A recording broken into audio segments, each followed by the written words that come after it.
Welcome to the podcast ABCs of Parenting Adult Children. Please join us as we discuss parenting adult children and the unique struggles that it comes along with.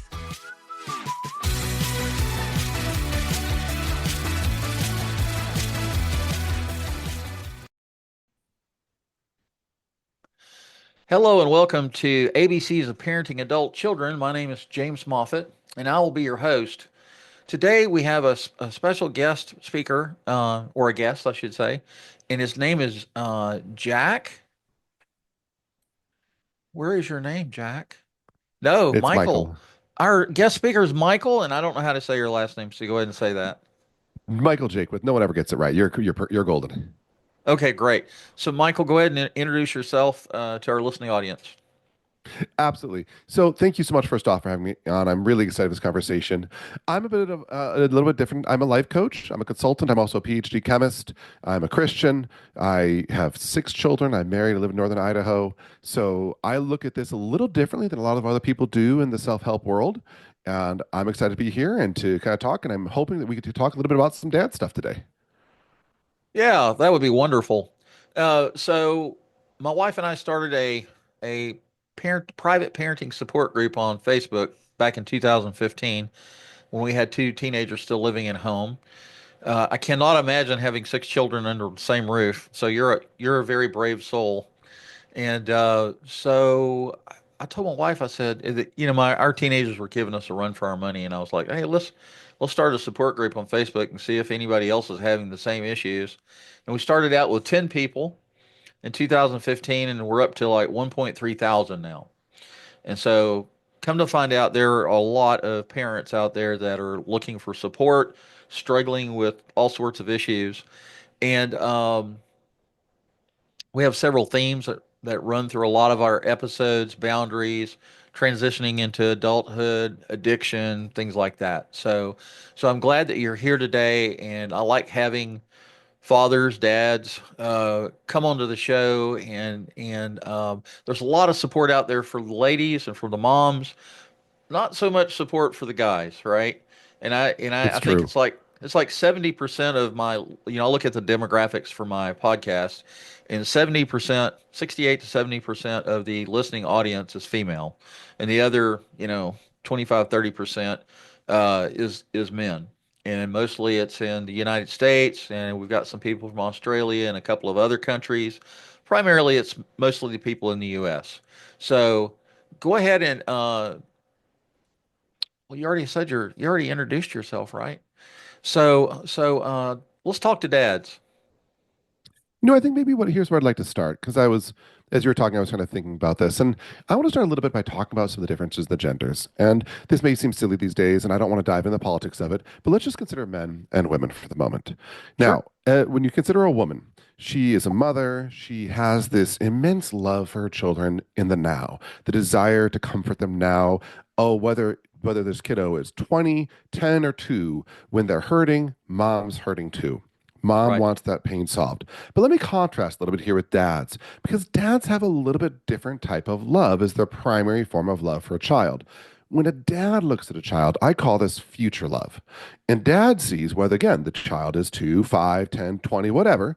They see into the future and they say, oh, if little Tommy keeps up this behavioral pattern, and a certain number of years down the road, it's going to be so painful for him. And so, dad, in a funny way, is loving that child of the future.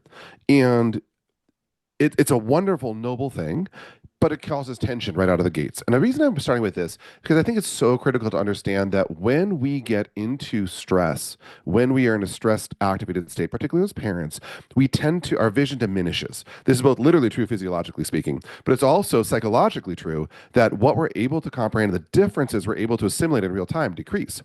And so if I'm a dad and I'm loving my teenage boy by imposing and holding standards high, to mom, that might look like cruelty. And so it's really critical that as we start this conversation to understand the message I give to dads is going to be a little different than the message I would give if I were speaking to moms. I generally don't speak to moms. I feel much more qualified to speak to men, happen to be one.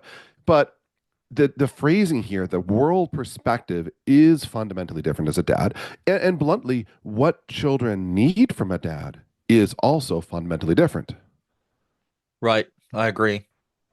And I think that I was sharing with the guest I had yesterday, and I was kind of sharing some of my childhood, and I was a child of the 70s and 80s, and men were not encouraged to cry. As a matter of fact, men were explicitly told men don't cry.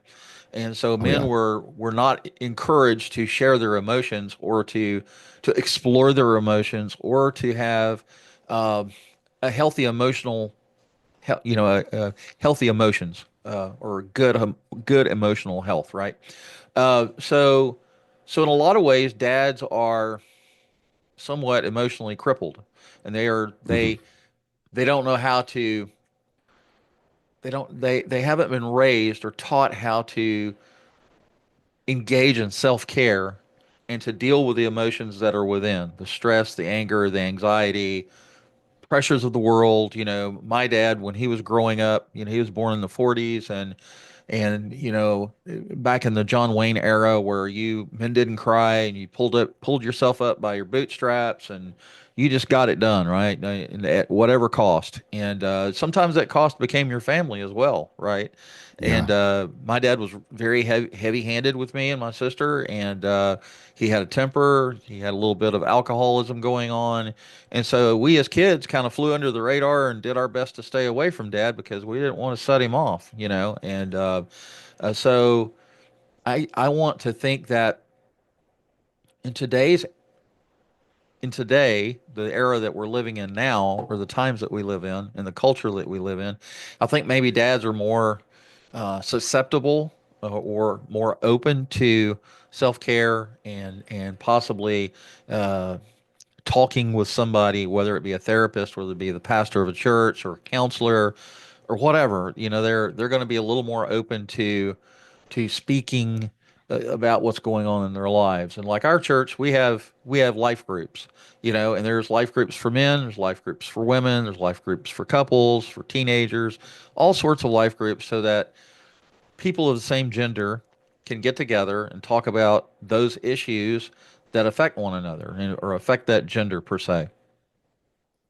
So, No, I think we should definitely dive in this idea. This is what I might call men's mental health. And let's me address a few things there that you just brought up. And I think you've got some really great points. I want to start by talking about this emotions and how do men process emotions. And all virtue is always resides between two opposite vices. Virtue is always a balance point. If I let's just take a look at eating, for example. If I eat way too much, that's a problem. If I eat way too little, it's a problem. The virtue's in the middle. Now, when you look at emotions, when I say the virtue lies in the middle, you accurately observe that for quite some time, men have been living on one end of the spectrum, which is suppress your emotions. Don't even go into them. And this is really problematic.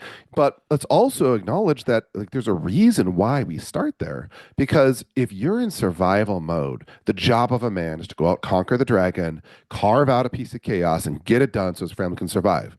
And when you're in that mode, you don't have time for emotions. Now, what's happened though is instead of being in that mode, sometimes or rarely, the way that we live our life now puts us in that mode most of the time. You'd know this when you look at the blood levels of different hormones, say cortisol.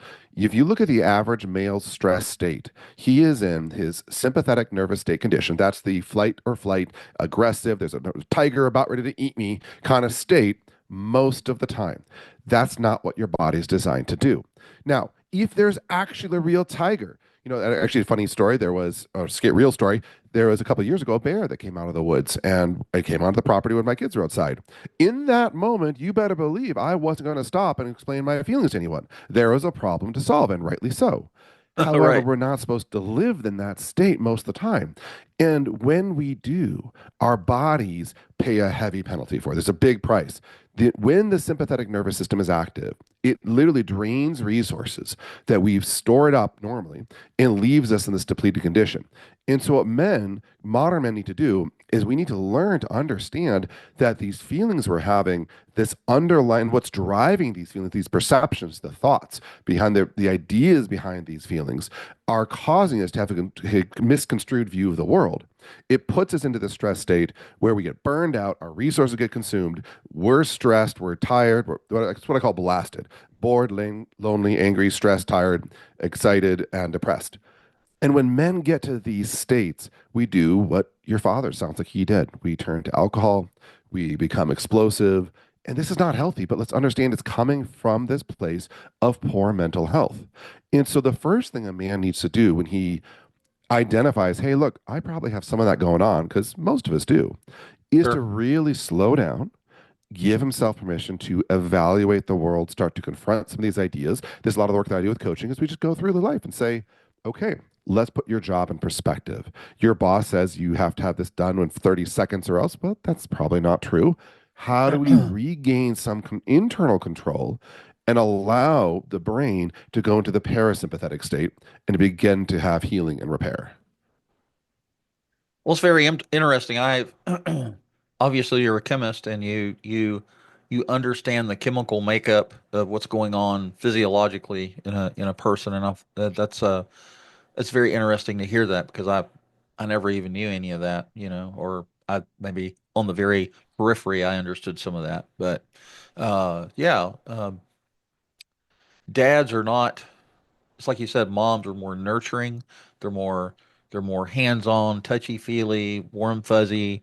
They're interested in the emotional well-being of the child, and they don't want the child to be hurt.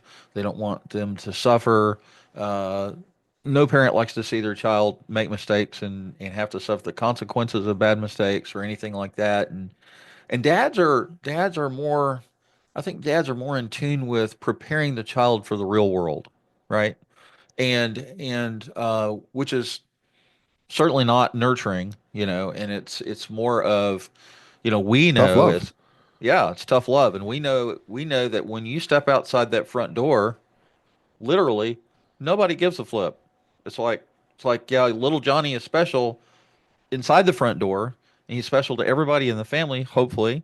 But when he goes out the front door and goes to school, or he's on the football team, or he grows up and he goes to work for the first time, he's not going to get a participation trophy. He nobody's really going to care about his feelings, right? They're gonna want him to live up to their expectation. If it's an employer, then they're going to say, okay, here are the boundaries. This is what I expect you to do. I'm going to pay you $20 an hour, and this is what I expect you to do during the day while you're here at work. And so little Johnny's got to live up to those expectations, and he's got to understand that, hey, if I don't do my job, my boss is going to be mad, and or he may even fire me, right? And so those are some of the things that dads are processing and thinking about and trying to relate to his children, I think. Can I maybe say that a different way? Yeah. Dads teach the whys, dads teach the values, moms teach the hows. Let me explain upon this with a really cool study that was done back in the 80s. So Okay. the United Kingdom did this cool study where they looked at these parents the growing up that were of a Christian faith. And then looked at the kids. And the question was, do the kids stay in the church when they leave the home? And the parameters of the study were, is mom faithful, is dad faithful, or both? And here's what the study kicks out that was really, really interesting to see. It actually doesn't almost matter if mom's faithful when you're asking, are the kids going to be faithful? The question is dad faithful? If they're both faithful, great, the kids tend to. If it's just dad, they actually tend to be more likely to stay in the church. But if it's just mom, they tend to fall away. Dads teach the values. Dads teach the why. And the why is a much harder thing to articulate and encapsulate in a warm, fuzzy bundle. When moms teach the how, they have the option to literally role model that how out. How do you deal with someone who's hurting? Oh, you hug them, you comfort them, you draw them in, you care for their injury. But the whys and the values, those take some strategy, some perspective. You have to think outside the moment when you want to look at a why.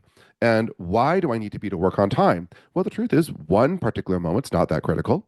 But as the pattern evolves, well, I might lose my job. But there's a deeper level than that. There's a much deeper why, which is what sort of man do I become? Do I become a man who is habitually late for work? And that's actually a way bigger problem than any one particular time that I'm late for work. And so when you look at this thing that the dads have to teach, and they're doing this whether they realize it or not, this is baked into our biology. It puts a lot of different perspectives for, as a dad, what do I want my children to experience from me?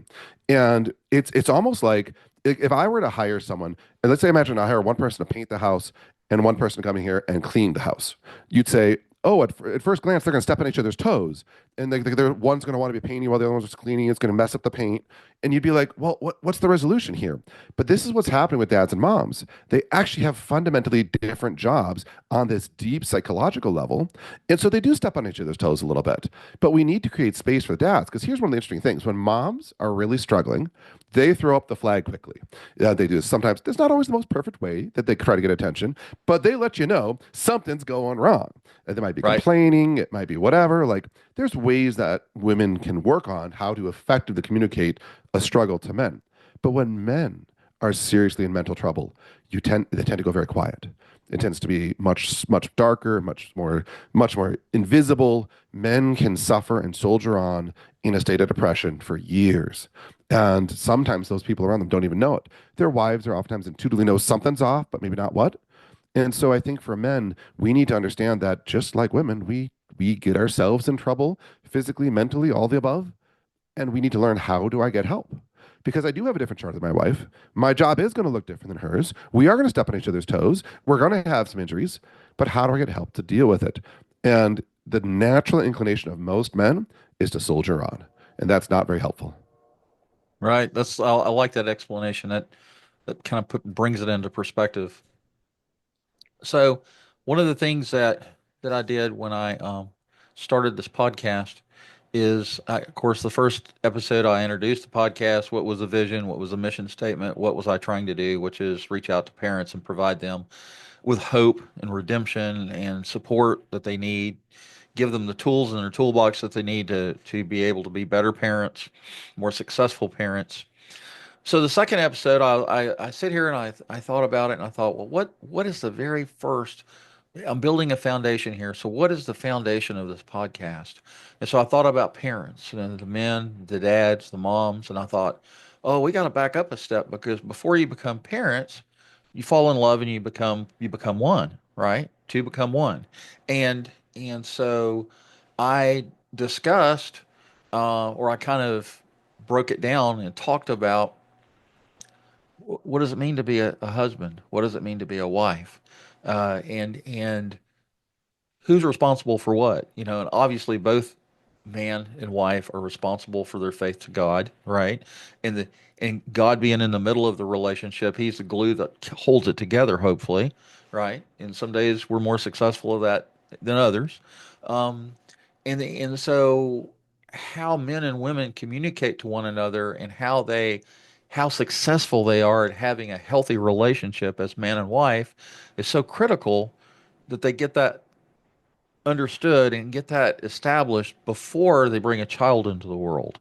And we both know that sometimes they're still working on all of that when the child does come into the world, right? And so sometimes we find ourselves figuring the mom, dad, God, the triune relationship there, and then all of a sudden we've got this helpless infant that's depending on us for everything. And so one of the things that maybe we should talk about a little bit, for moms and dads, is the love language. Why is it so critical and important for men and women, husbands and wives, to understand what is a love language, and how important is that? Absolutely. I think you're hitting a lot of great topics here. Maybe can I set it up this way? You said when you first started thinking about father mother, you went back to husband wife. But I'd offer to you that I think we need to go back further in order to set this up correctly, which is the first fundamental relationship is son daughter, and that's the first one you establish. Then you establish brother sister. Then you establish husband wife. Then you establish father mother. And each of these levels builds upon the previous. And if you don't have the foundation, and let's be blunt, no one has a perfect foundation. Like, I love my Sure. parents. I love myself as I'm trying to be a parent. I'm flawed too. All of us have flaws in these foundations. And so as we progress and build this architecture on a somewhat faulty foundation, what we find is these disordered love styles creep into our heart. And oftentimes the way in which we have some level of disorder, it becomes an expression, a desire to be loved in a way that we weren't. I'm going to use an example here, and I'm just going to, for the moment, my wife has given me permission to share this story. My wife's primary way that she feels loved is by gifts. Dr. Gary Chapman talks about 5 different primary love languages. I think it's a phenomenal book, The 5 Love Languages. My wife, those gifts. But we look back, and as a child, she was wounded in her identity as a daughter through several events that occurred regarding gifts. And so, because those wounds were there and established in these formative ways, even now, it means something extra to her. If I bring her just today, for example, I stopped by, we have a cute little boutique grocery store, and I picked up this little chocolate mousse pudding thick cup. It's about this big, like $2, right? But I bring that home and I just gave it to her. I said, I thought of you and I brought this gift for you. And that is a language that to her means a great deal. Now, let me speak Sure. about myself. I'm the exact opposite. I could care less about gifts. Honestly, like, I tell my family, don't buy me Christmas gifts. I don't want you to buy me Christmas gifts. I'm going to go online, research the heck out of something, buy the perfect one I want, and be happy as a clam without anyone else needing to buy me a gift. My love language is physical touch. Why? Because as I was growing up, my father, the only time he touched me was out of anger, generally hitting, generally with a closed fist. My mother, Yep. she, Lord love her, was overwhelmed trying to placate my father. And I got very little affirming physical touch growing up. Now, is that the only reason why I love physical touch? Probably not. But there's many different sources here that all contribute to here I am now. And for me, if you want Michael to feel loved, come up, rub my shoulder.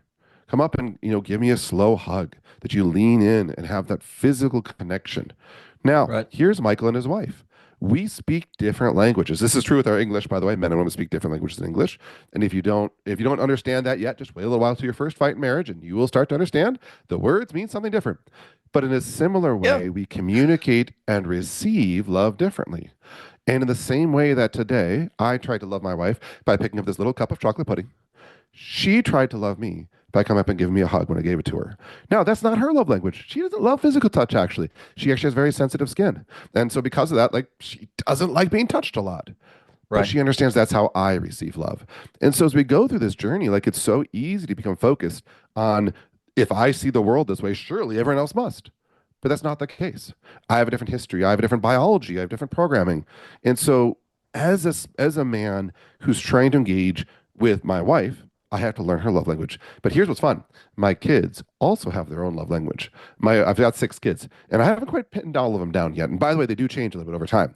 But my oldest one, it's starting to get there to be quality time and words of affirmation. Like she just thrives on that. She lights up on that. My next one down there really likes gifts too. Like she's got her mom's love of gifts. And as you go through this journey, you just discover it. But just I can throw one more thing here about love languages. I think this is a really cool tool for men to use. If you get the sense that your wife's love language is changing through marriage, it's very likely that whatever one she's starting to want more is a way that you are not loving her well. And I'll again use myself as an example here. At one point in my marriage, my wife said to me, "Honey, I really just want you to say more nice things to me." And she said, "This is funny because in all my life, I've never really thought of words of affirmation, my love language.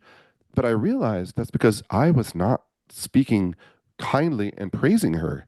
It wasn't that necessarily there was, a gap. I was giving her the gifts, but we all need all of these ways of affirmation. And as an engineer, I walk into a situation and I'm like, problem, problem, problem, problem, solve problems. And what my wife needed was, honey, you're amazing. I love you. You did a great job here. You're so good with the kids. You're so good at taking care of our relationships with our friends. You're better with my mother than I am. Like there's ways that she needed to be fed through these words of affirming the goodness in her that I wasn't doing. And that showed up in her actually starting to crave that love language a bit more. That's awesome.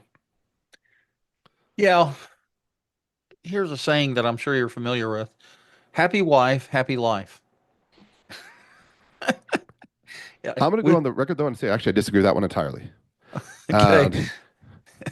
And Go ahead. here, let me tell you another story. This is a great story. Moms, So, moms, hold your hands over your ears. oh no, I think this isn't powerful. And I think when a woman has a man who loves her more than her momentary happiness, she will recognize the value of that in spades. So here's the story. We had at the time three girls or older, three boys that were very young. The house was chaos. My wife is a dog lover, like through and through, through to the bone dog lover. All Right. right. And so she finds this, she loves border collies, super high energy dogs, super high amount of care required. She finds this border collie pup she falls in love with that's 3 states over. And she's like, we should buy this dog. And I'm like, no way. Terrible idea to buy a dog right now. We should not bring a dog in. We still had two kiddos in diapers at this point. Like, Right. not a good time for a dog. But I caved. Happy wife, happy life. I said, oh, it'll make my wife happy. I should do it. Well, several $1,000s later, worth of plane tickets and buying the dog and equipment, this puppy wrecking ball arrives in our house and is an unmitigated disaster. There's stuff poop flying, there's kids crying, there's mom yelling, there's dad yelling, and maybe about a month later, a horrible tragedy happens, and the dog, who's always been a tire chaser, caught a tire. The poor soul driving the car was going 5 miles an hour down our country road. That comes to our house. The dog made a run for the tire and managed to catch it. He slammed his brakes. He did everything he could, but the dog unfortunately perished. The very next Oh day, my. I walk out there and I sit down in the chair next to my wife, and she said, I had no idea how much stress that dog was bringing to our family. All of a sudden, I feel like the stress level in this house went down 10 levels. Right. And I really struggle with this. And I was talking to my coach and I said, you see, this is why I can't trust my wife. She has bad judgment. And my coach looks at me and says, no, you don't trust yourself because you knew the right thing to do. Through prayer, through discernment, I knew the right thing was to say no to this dog. And I didn't do it. I caved because in the moment, I just wanted my wife to be happy. And the reality was, and she will back this, that when that dog was gone out of the equation, she was actually happier. And there's other stories I could tell you of times where I've stood my ground and said, nope, we're not going to do that. And 6 months later, she's like, I'm so grateful we didn't. Now, I don't advocate doing this lightly. This is not something that a man should run around and say, because I'm the man, I get to make the rules. This is something we do rarely and only after, at least in my case, a great deal of prayer, reflection, pondering, and really asking myself, is my opposition to this for my own selfish interest? Or is my opposition to this Right. really because I think it's what's best for our family? But when it is, a woman needs a man she can trust, depend on to be that rock, that foundation for her. And a man who's willing to do that is worth a lot more than a man who just makes her happy in the moment. That's true. So there was a lot of discernment there. And when I say happy wife, happy life, I kind of say that jokingly, but there I think there still is a little bit of truth to that. And Oh, yeah. I think there's several aspects to that. Um, there's an emotional aspect, there's a physical aspect, and a lot of times, um, women want to be adored, they want to be cherished, they want you to understand their love language. They want you to take out the trash, to help do the laundry, help them support the family, right? And so some of those things are very easy things that we can do. And obviously there are some deep-seated emotional things that we may not be equipped to understand initially or to understand how to handle. And that's where we talk to mentors and we talk to therapists or talk to the pastor or other older, more wise married men that have been down the road longer than we have, right? So yeah, I just want to be clear about that for sure. I think it's really important to note that if the question is, should I, out of an act of love, give myself to make my wife happy? 100% yes. It's this deeper level of sacrificial love that creates this deeper level of happiness that makes that statement true. And Right. maybe just to expand upon that a little bit more, if you don't have another man in your life who's helping you to see what's going on, you're in trouble. Because all of us human beings, we have these stories. We tell stories in our head, and we get stuck in our little stories. And as Tony Robbins says, we don't actually experience life. We just experience the tiny slice of life that we focus on. And when you allow a story, a narrative about your life, about your marriage to grip you, to possess you, then all of a sudden your focus warps. And so it's all you can see. And you know the man to walk up, slap you upside the head with a dope slap, and be like, hey, buddy, that's not true. Get out of that. You got to do it this way. This is what's going wrong. And you're laughing right now because we've all had this happen to us as men. Sure, And let me be sure, crystal clear. Do not do that to your wife. That is not your job to do that in the same way. Men speak to men in a very different language than women speak to women. We'll leave sure. that there for now. But as a man, I need another man to whack me upside the head and say, "You dope, do it this other way instead. You're messing it up." And when that happens, and when another man can pull me out of my story that has consumed me, then I have the option to love my wife on that deeper level that makes that statement so much more true. Right. And that's one of the advantages of being in a house of faith and having a relationship with God, and being able to meditate and be able to pray and to be able to talk to other men in our lives. Like you said, it is very advantageous and very important to have somebody, a close friend, confidant, a mentor, somebody that we can feel safe sharing our heart with, sharing our lives with, and saying, "Hey, this is," and that's what fathers want to be for children. By the way, fathers want their Oh, yeah. kids to be able to come back to them and say, "Hey, how was your day today?" And they need to be able to feel safe, no matter how their day sucked, or no matter what bad mistakes they might have made. Uh, or what those consequences might be, you want your child to feel safe and be able to go, well, this is what happened, and you just let them talk, and then at some point you you wait for them to ask you a question, or you can even share your life with them. You can go, hey, I had a similar situation, 20, 30 years ago, and this is what happened with me, and this is how I responded, whether it was good or bad. But ultimately, this is the lesson that I learned, right? And so it's the men listening to this podcast episode, I would encourage you to seek out somebody that you can trust, another man that is probably married, whether it might be some guy on your bowling team. You may go shooting somewhere. You may or may not go to church, or you may have friends that are Christians. And I don't know I can't speak to where you are at as you're listening to this, but I think it'd be a very good tool to add to your tool chest to have somebody else in your corner that can help you work through these things. I'm going to say something here that might strike some people a little bit, hard, but I believe that there are some ways that husband should not completely confide in his wife. And here's what I mean by that.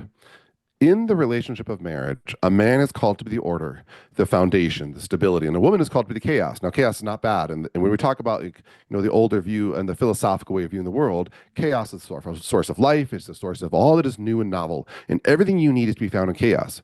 So when a man is himself falling into chaos, and that could look something like, I have no idea what we're doing for money, I have no plans, everything's terrible.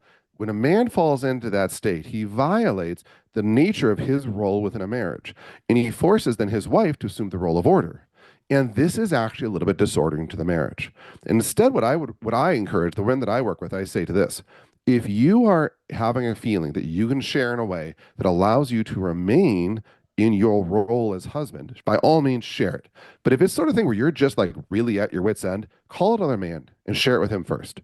Because maybe you and I are having a real conversation. And a real conversation, by the way, does not just say, how's the sports? How's the weather? Blah, blah, blah. It's something like, you know what, James, I am messing up. I'm doing this thing and I know it's bad and I don't know how to stop and it's impacting my marriage, my life.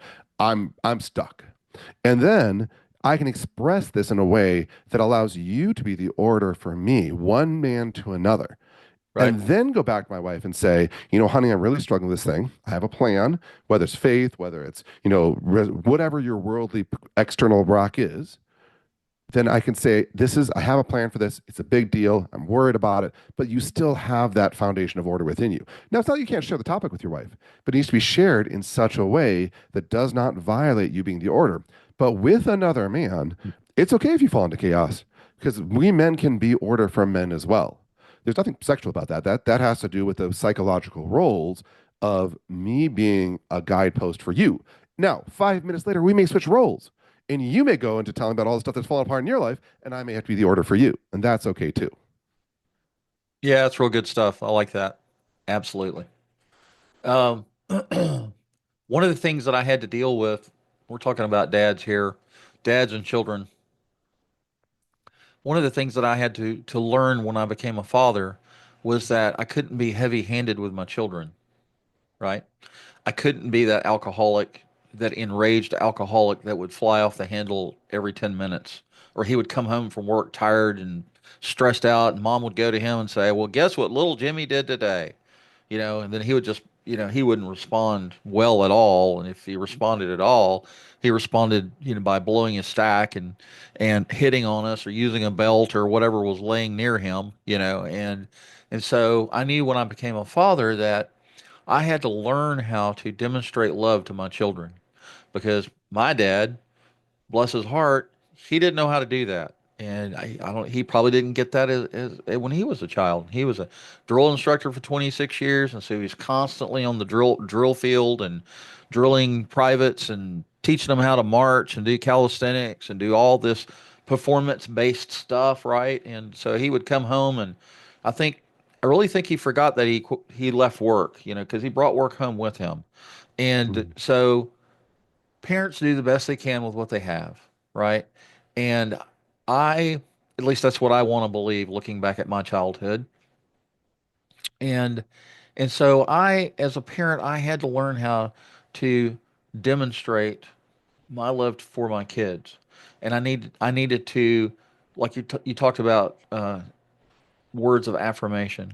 You talk about a gentle touch. Learn how to hug your children, in not in a sexual way, but in a way that you're like, "Hey, I'm hugging you because I love you," or "I'm hugging you because you're upset and you're crying," or teenage boys may not want that. Teenage girls probably do want that. I don't know. So uh, all children are different, but I knew as a father, as I look back, because we don't get manuals with our kids when they're born. I mean, yes, we do have the Bible, and there's a lot of wisdom in there if you know where to look for it. But in and of ourself, we we revert to how we were raised when we start raising our kids, right? And it takes a little bit of wisdom and introspection to realize that, ooh, I didn't like this as a kid, so I'm not going to do that to my children, right? And so, what do you think about all that? Let me tell you another story. So I mentioned earlier my dad was not exactly the breaker of awesomeness of dads. One of his many interesting characteristics was he was extremely angry. And so I promised myself growing up, I will never be as angry as my dad. Oh boy, for those of you who've made some sort of similar vow, look out, you always know that leads to problems. And I thought I was doing great until we had our first child. And I remember this day that here I am in church and she's just being a 6 month old who's having the worst day of her life. And I was livid. Like, I mean, I wasn't hurting, but I was just like so mad. I could feel the anger just boiling in my body. And like I was probably like I was just holding her. I was probably holding her a little tighter. She not enough to cause any real anything, but the anger was in my body. And I remember looking at this and like, what is this? Where is Right, this coming from? right, Because this is I told myself I wouldn't be this dad, and here I am being this dad. Well, two things happened. Number one, I realized that just saying something doesn't actually make it true. You got to do more than just say the words. Number two, that turned out to be such a blessing because unknowns to me, there was another man named Ben watching, and he saw what was going on with me very well. And the very next Sunday, he comes to me after church. He was so bold with this. He walks up to me and he says, "Hi, my name is Ben. I want to introduce myself. Our wives know each other." And they did. It turns out I've been set up. I didn't know that yet. That's a different story, too. But, anyways, so Ben says to me, "I'm going to give you a gift." And he hands me this little flash drive. This was and he says, "On here's a bunch of audio talks that really helped me." And he said, "I'm also going to give you my card. Anytime you want to, lunch is my treat. We'll talk." He said, "You don't have to." He said, "Look, you could throw this in the trash can as soon as I walk away if you want. I don't mind. But I'm putting my hand out there." And I said, "Thanks." I grabbed it and I walked away and I loaded up the flash drive. Guess what the first talk on there was about? Of course, was anger. So he kind of knew where he was going with this. And sure, I ended up meeting him for lunch. But there's this realization that I had to work on this. And there's some real heavy duty psychological work to be done internally. And I tell men that if you love your wife, if you love your children, the number one most important work to do is the work on yourself. What you live is so much more important than what you tell them. And if you don't live it, it doesn't matter what you tell them. Or to put in the words of the great John Maxwell, People don't care how much you know until they know how much you care. Yes. That's my what's that? Was that Maxwell or was um he wrote all those books on compassion. I'm drawing a blank. They're little self-help books on compassion. Uh Whoever it was, he was a uh wise guy. yeah. Anyway, I can't think of his name, but that's a good saying. So let's hit some of these questions that you have. Um, how do you how did your corporate exit shape your coaching approach? So I think when you look at the coaching landscape, life coaching is a new trending thing, and it means a lot of different things to different people. One of the things that inspired me to go into this career was that I realized after about a decade of corporate research, I liked working with people more than I actually liked working with the technology. I had people that were in previous groups of mine coming back to me after the fact, wanting to meet just to talk about what was going on. And I think when I bring to the table as a coach that's unique is that I'm very practical. First and foremost, I'm an engineer. I'm a scientist. I think a lot of people sit back and be like, well, let's just talk about feelings. And hey, look, we can talk about feelings, but only as it drives towards some sort of result. And when I work with men, because of this relentless focus upon finding results, we get there. It's months, and men have their lives transformed. And I think men, unlike women, need a bit of a kick in the butt. Like, women respond differently. You don't kick a woman in the butt. That's not what she needs. That's not how she thrives. And watch how women encourage other women on. It's very, very different. Even to the point of just watch when men are joshing and, kind of like that light verbal spackling back and forth. My wife told me once if other women did that to her, she'd be so embarrassed. But as men, we thrive off of it.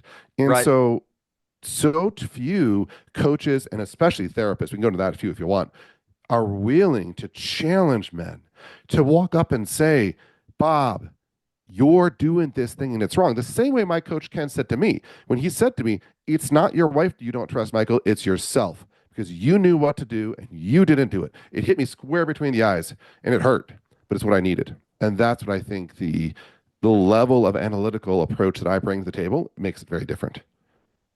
Right. That's very good. So I guess another question is what strategies help parents maintain authority and empathy?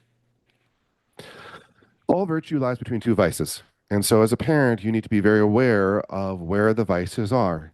So understand that when it comes to parenting, there's so many different philosophies out there. And a lot of parenting, in my mind, comes down to which pain do you as a parent want to experience? But we can start with some basics.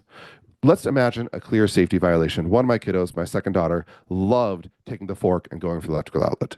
That was her thing. She every time Oh she had a no. fork, she Oh just would no. run for it. Oh my goodness, I can't believe that girl's still alive today.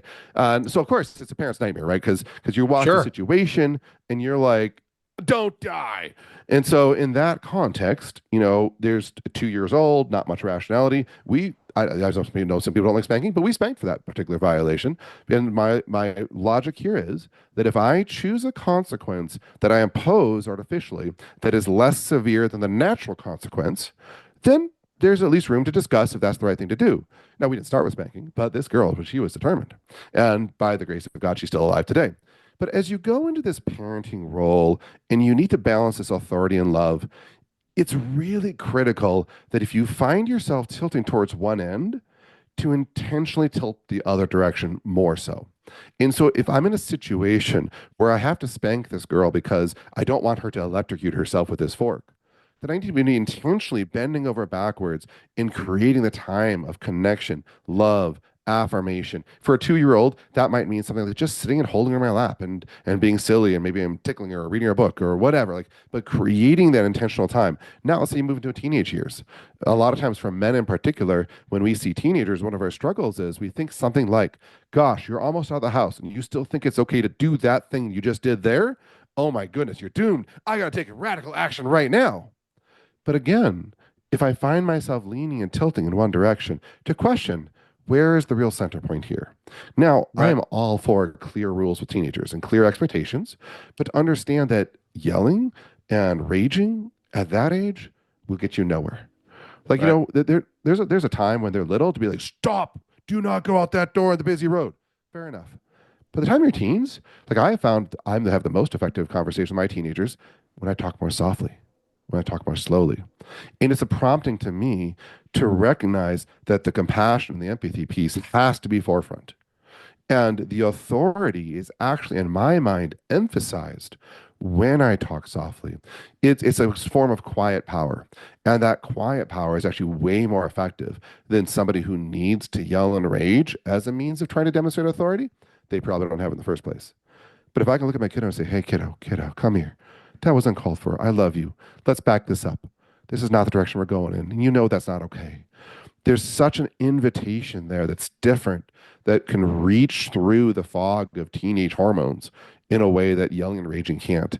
And so for me as a dad, I watch, am I in danger of sliding towards one of the two vices and not staying in the middle of the virtue? And if so, whoa, pause. Do I need to realign that and put some emphasis in the other direction? I think I think for fathers especially, our body language comes into play as well. And how we're presenting ourselves. And sometimes placing ourselves in a softer position, like sitting down. Oh yeah. Instead of towering over them or clenching your fists, or you know, children children can sense our level of intensity. They can tell when we're stressed out, or we're reacting in anger, even if it's just under the surface. They know it's there. Right? That's good stuff. Can I add one more thing real quickly? Because that's a great point. I believe that being vulnerable as a father, especially with the older age children, is a stronger position of power than being a tyrant. And if my teenage daughter is mouthing off to me, which all girls do, that's just what they do. And if I instead say, "Ow, that really hurt. I don't want you to think that I'm this tyrant," and just to have that position of vulnerability with her, that will cut so much more. And I think a lot of men are worried it will undermine their authority, and I believe it's exactly the opposite. Yeah. How can faith-based teachings aid parents in addiction recovery? Okay, so let's talk about addiction here for a second. We don't have time to do this topic full justice, but I think we at least touch it on a little bit.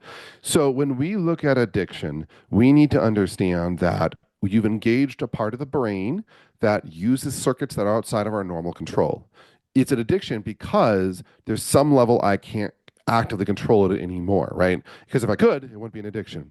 And so when we look at what do we do with an addiction, if you look at the 12-step programs, they're not explicitly religious, but they all do have a religious framework. And there's a key step of the 12-step programs that highlights what I'm trying to say here, which is when you realize that I am not in control and that some higher power is. Now, for me, that higher power is God, especially in the form of Jesus and the relationship I have with him.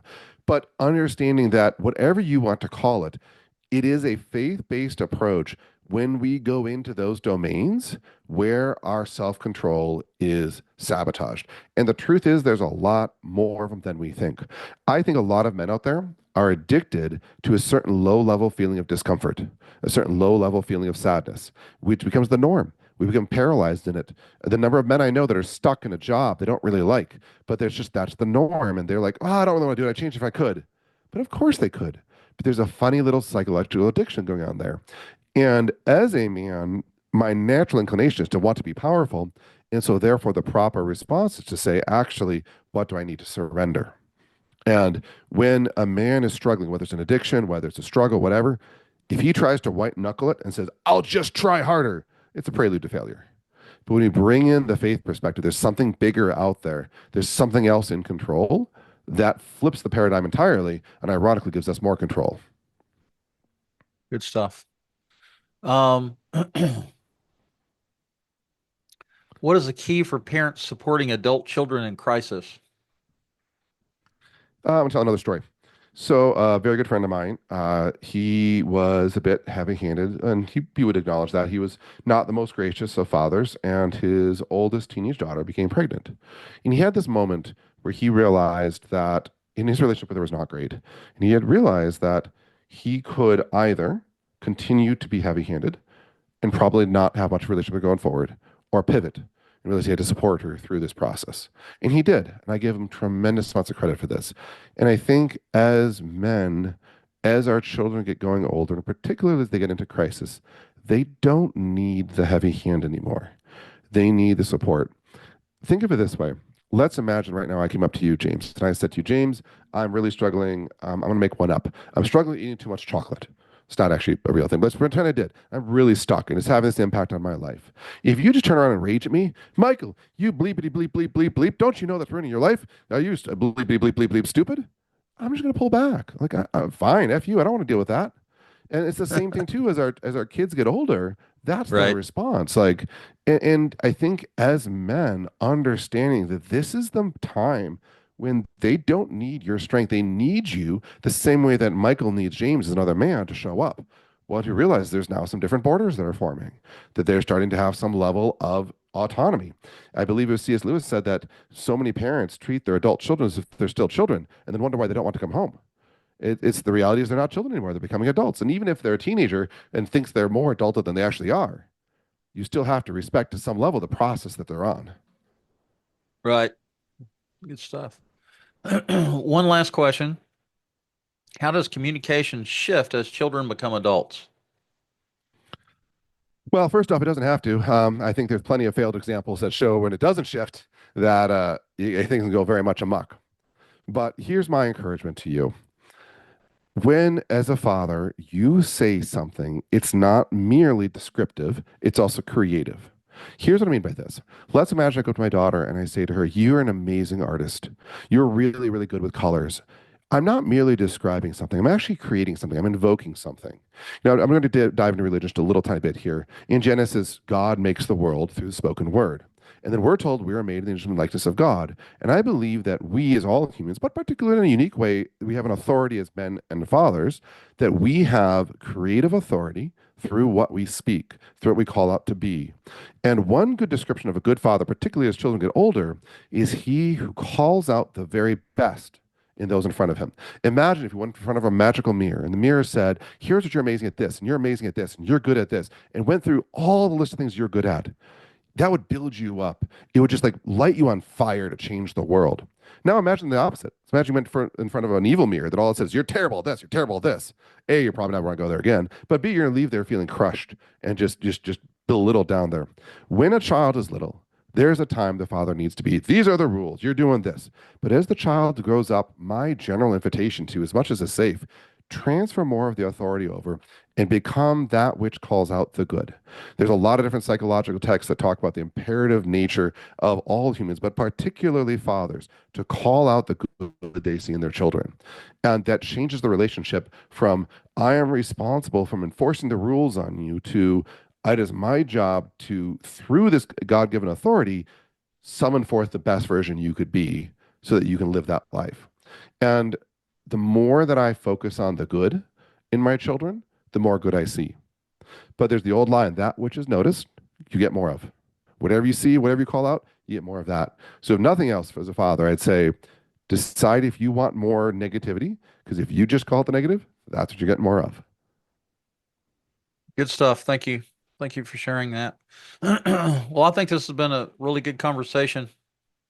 You bring a lot to the table, and I'm hoping that the dads out there get something out of this, and hopefully we've added some resources for them um, to fall upon and to uh, like you said, pivot. Maybe maybe there's somebody out there listening to this that's doing something wrong or approaching something differently than they should, and they need to pivot and take a different track, and be a little softer. So to the listening audience, I'm going to say thank you for the privilege of your time. You can listen to this podcast on Spotify, Amazon Music, iHeartRadio, Apple Podcasts, and Public Radio. If you're on the Spotify, on your own Spotify app or whatever, if you look at the About page for the podcast, there's a website link that you can click on, and you can see the scheduled upcoming releases. You can go to the review section, and if you listen to a podcast episode, please leave a review. You can contact me, you can send me an email or leave me a voicemail, and I will answer you and respond back. Um, Thanks for listening. Michael, thank you for being here. I'm sorry I called you Jack. I'm not sure why I did that. I was like It's all Jack. I had good. Jack in my brain. But thanks for sharing your faith-based approach to fatherhood and being a dad. And I'll say James, to go ahead. oh, just say thank you so much for having me. It's been a delight here talking to you. Amen, brother. So I will say to everybody, thank you for listening, and have a blessed day. Please tune in next week for another episode of our podcast on parenting adult children.